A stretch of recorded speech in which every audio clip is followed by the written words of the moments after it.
paano palitan ang kulay ng active status sa Messenger para maiba naman ang kulay, hindi puro green na lang. So tanong yan ni Lods sa isang tutorial natin. So napakadali lang naman ito gawin mga Lods. Siguro marami na sa inyo ang nakakaalam nito.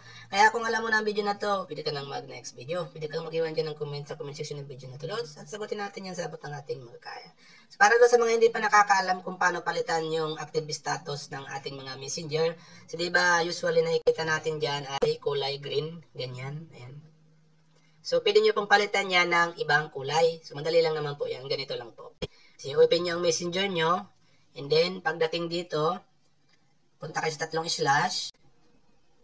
And then, pumunta ka dito sa gear setting na yan or gear icon na yan.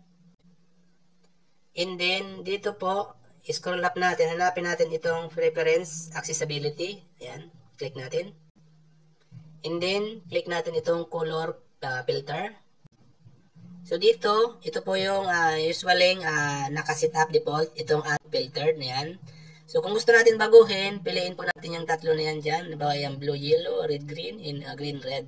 So apat na option po yan. So halimbawa po ganyan, ayan. Pwede nyo pong mamili kayo dyan kung ano po yung mga gusto nyong gamitin. Yung mga gusto nyo po. So halimbawa po yung blue, yellow, ayan po.